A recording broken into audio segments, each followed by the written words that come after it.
श्रीवास्तव हमारे साथ मौजूद हैं जो कि इंडिपेंडेंट एनालिस्ट हैं। सर इनसे बातचीत करेंगे, उससे पहले बात कर लेते हैं आज के मार्केट की। आज बाजार में शॉर्ट कवरिंग का सपोर्ट दिखा। सेंसेक्स निफ्टी करीब 1% की तेजी के साथ बंद हुए। सेंसेक्स 600 पॉइंट चढ़कर 61,032 पर बंद हुआ। निफ्टी 150 पॉइंट की तेजी के साथ 17,930 पर क्लोज हुआ। निफ्टी बैंक भी 41,600 के पार हुआ। आज सबसे ज्यादा खरीदारी आईटी, मेटल, एफएमसीजी स्टॉक्स में रही। Mid cap small cap stocks में हालांकि गिरावट आज भी हावी रही। एफआईज ने 1305 करोड़ की खरीदारी की है, डीआईज ने 204 करोड़ की खरीदारी की है। सरवेंद्र नमस्कार, स्वागत है आपका। पहले तो एक आउटलुक कल के लिए, ये शॉर्ट कवरिंग और कितनी एक्सटेंड हो सकती है, क्या व्यू है इंडेक्स पर कल के हिसाब से? बहुत बहुत नमस्कार। देखिए, जो थॉट अभी लास्ट 3-4 हफ्तों से चल रहा है और हम एक रेंज में बंधे हुए हैं, तो मान के तो यही चलेंगे कि निफ्टी बैंक निफ्टी की रेंज बंधी हुई है। निफ्टी ब्रॉडली एक 400-500 पॉइंट की रेंज में बंधा है। नीचे में 17,500, ऊपर में 17,900, 18,000 के ऊपर नहीं जा पा रहा है। और बैंक निफ्टी के लिए भी आई थिंक 41,800 टू 42,000 स्पॉट में जो लेवल्स हैं वो एक रेजिस्टेंस का काम कर रहे हैं। तो आज एक बढ़िया मूव हमें दिखा है। अब इसकी जो कल ट्रेजेक्टरी रहेगी वो डेफिनेटली इंपॉर्टेंट रहेगी कि अगर हम 41,800, 42,000 से ब्रेकआउट कर गए तो और मे बी बैंक निफ्टी में भी एक 400-500 पॉइंट और पॉसिबली ऐड हो सकते हैं। बट जब तक वो रेंज ब्रेकआउट नहीं हो पा रही दोनों इंडाइसेस में, तब तक यही मान के चलेंगे कि ब्रॉडली कहीं इन्हीं दायरों में और शायद एक हफ्ता हम फंसे रह सकते हैं, ऐसा मेरा मानना है फिलहाल। ओके, चलिए, तो ये राय है आपके लिए दोनों ही इंडेक्स पर कल के लिए। अब फटाफट से सवाल भी ले लेते हैं और पहले कॉलर भी हमारे साथ कनेक्टेड हैं। हमारे साथ सवाल पूछने के लिए इस वक्त जीके कौशिक नई दिल्ली से हैं। कौशिक साहब नमस्कार, बताइए क्या सवाल है? Ma'am, good evening to you. मेरे पास इनफैक्ट दो शेयर हैं। एक है अपना जैन इरिगेशन, जो मैंने 37 पे लिया है, 17,000 क्वांटिटी है, and it is going down continuously, नीचे जा रहा है ये। ओके, एक तो ये है, दूसरा आईईएक्स है which is you have to get 165। Okay, IEX 165, Jain Irrigation 37 की आपकी बाइंग है। दोनों ही स्टॉक्स आपको नुकसान पहुंचा रहे हैं, जैन इरिगेशन में ज्यादा है। पूछ लेते हैं सरविंद, क्या सजेशन रहेगा दोनों स्टॉक्स पर? देखिए, पहले इनका जैन इरिगेशन लेते हैं, जहां पे मुझे लग रहा है कि भाई स्टॉक तो एक डाउन ट्रेंड में है। तो अब बात यही है कि यहाँ पे काफी दिन से मेरे हिसाब से खड़े रहेंगे, तो मेरे हिसाब से फिलहाल तो होल्ड है, क्योंकि इन स्तर से नई बिकवाली की तो राय नहीं दे सकते, स्टॉक बहुत ओवर सोल्ड है। बट मुझे लगता है कि एज लॉन्ग एज 26-28 के लेवल ये होल्ड करके रखता है, तो यहाँ पे आपको एक बाउंस डेफिनेटली आपको मिल सकता है मेरे हिसाब से 40-42 की तरफ। और उस बाउंस में आई थिंक थोड़ा मेरे हिसाब से यहाँ पे थोड़ा हल्का होने की कोशिश करें, तो शायद इनका कॉस्ट आ जाए और कॉस्ट में भी थोड़ा ऊपर भी गए तो पॉसिबली निकलने की कोशिश करें। और आईएक्स में मैं माफी चाहूंगा, आईएक्स में किन्हीं कारणों से कंप्लायंस इश्यूज की वजह से मैं आईएक्स पे इनको राय नहीं दे पाऊंगा। ओके, ठीक है, तो आईएक्स पे माफी चाहेंगे, राय नहीं दे पाएंगे। जैन इरिगेशन पर सलाह आपको दे दी है। रविंद्र हैं अब, रविंद्र सैनी दिल्ली से। रविंद्र जी नमस्कार, बताइए क्या सवाल है? जी नमस्कार। मेरे पास 400 और मैं जानना चाहता हूँ अभी कुछ गुंजाइश प्रॉफिट कमाने। 440 की आपकी बाइंग है टाटा मोटर्स में? जी, 440 के रेट पर 100 शेयर मैंने खरीदे हैं। ओके, 100 स्टॉक्स हैं, 440 की बाइंग है, उन्हीं लेवल्स पर कर रहा है ट्रेड। क्या करना चाहिए सरवेंद्र, होल्ड करें या कोई और सजेशन?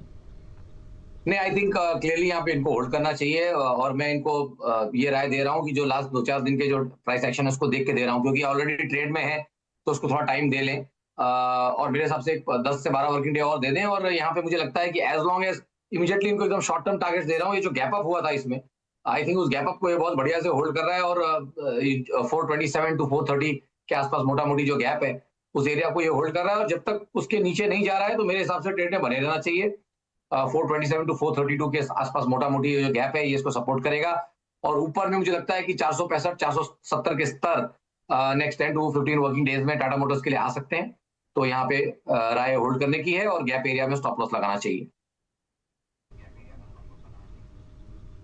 ओके, ठीक है, तो टाटा मोटर्स पर ये सलाह है। अगला सवाल एसएमएस के थ्रू रमेश रत्नाकर ने भेजा है बीएससी पर। बीएससी लिमिटेड के 180 स्टॉक्स हैं, 829 इनका परचेजिंग प्राइस है। व्यू हालांकि मेंशन नहीं कर रहे हैं, लेकिन बाइंग प्राइस को देख के तो एज्यूम कर सकते हैं सरविंद के लॉन्ग टर्म इन्वेस्टर हैं, नुकसान काफी है, क्या करना चाहिए बीएससी में?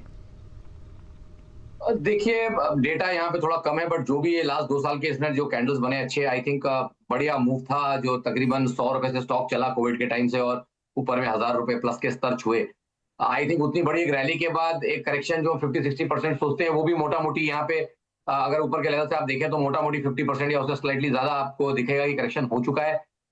तो अब यहाँ से ट्रेड में कोई निकलने जैसी राय तो नहीं है। आई थिंक लॉन्ग टर्म का अच्छा स्टॉक है और मेरे हिसाब से यहाँ पे बने रहे ट्रेड में और इसको टाइम दें 12 से 18 महीने प्लस, और कहीं मे बी एक आध महीने में एक व्यू भी लें। अगर कहीं बेस बनाएगा तो थोड़ा बहुत एवरेज कर पाएंगे, तो उसकी भी कहीं संभावना बनेगी।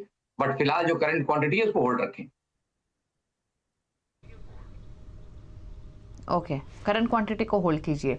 अशोक हैं हमारे साथ अब तमिलनाडु से। अशोकन जी नमस्कार, बताइए क्या सवाल है। नमस्कार जी। नमस्कार जी, मैं जुबलिन इंगिरेविया बताइए। 100 नमस्ते, लिया क्या सवाल है? हूँ।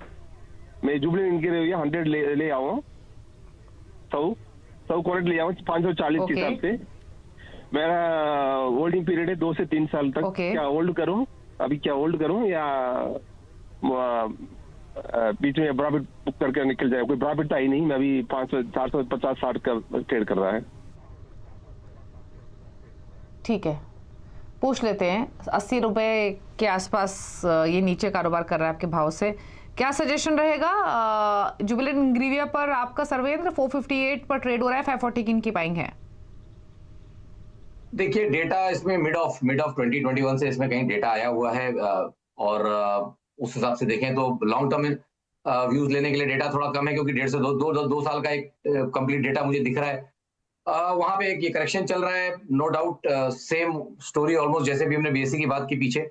आई थिंक एक डिसेंट करेक्शन ऑलमोस्ट 40-50% का एक डिसेंट करेक्शन यहाँ हो चुका है।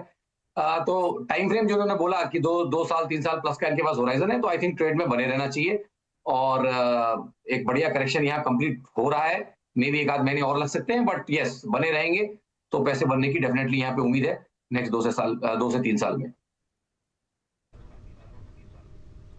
ओके, चलिए, तो ये सजेशन है आपके लिए। जुबिलेंट इंग्रीविया पर लॉन्ग टर्म का व्यू लेकर होल्ड कीजिए। पंकज हैं अलवर राजस्थान से। पंकज नमस्कार, पूछिए सवाल। हाँ जी, नमस्ते मैडम। नमस्ते, पूछिए सवाल अपना। मैडम मेरे को ये पूछना था, मेरे पास सागर सीमेंट है, करीबन 800 शेयर हैं 290 के भाव पर, तो इनका क्या करना चाहिए? काफी टाइम हो गया मेरे को, 2 साल हो गए इनको लिए हुए। ओके, 290 की आपकी बाइंग है, 209 पर कर रहा है ट्रेड। अभी भी रख सकते हैं इसको? हाँ मैडम, करीबन 1 साल और रख सकते हैं। ओके, ठीक है। तो सागर सीमेंट 290 की बाइंग है, 209 पर कर रहा है ट्रेड। क्या सजेशन रहेंगे आपके? देखिए ओवरऑल तो जो सेटअप्स यहाँ बन रहे हैं, आई थिंक एक डिसेंट करेक्शन यहाँ पे भी पूरा हो गया टाइम वाइज, और ओवरऑल थोड़ा सा मैं देखा कि सीमेंट स्पेस में थोड़े प्रेशर रहे चंद डेवलपमेंट की वजह से, तो दोनों जो लीडिंग नेम्स हैं उनमें करेक्शन रहे। तो आई थिंक मोटा मोटी वो सेक्टर के साथ ही जा रहा है और एक करेक्शन पॉसिबली यहाँ पे इसमें पूरा हो रहा है। मेरा थॉट यही रहेगा कि ट्रेड में बने रहें और जो इमीडिएट मुझे लेवल्स दिख रहे हैं सपोर्ट एरियाज, वो मुझे 180-190 के आसपास अच्छे सपोर्ट्स यहाँ पे आते हुए दिख रहे हैं, तो उनके बहुत ज्यादा नीचे आइडली जाना नहीं चाहिए। और 12 से 18 महीने की अवधि में, एक लॉन्ग टर्म अवधि में आई थिंक यहाँ पे भी मेरी होल्ड की ही राय रहेगी। ओके, तो ये है सागर सीमेंट पर आपकी राय, होल्ड कीजिए, यही सजेशन है। पंकज के बाद अब प्रताप रस्तोगी दिल्ली से हमारे साथ हैं। प्रताप जी नमस्कार, बताइए क्या क्वेश्चन है आपका। नमस्कार मैडम, मेरे पे वेदांता लिमिटेड है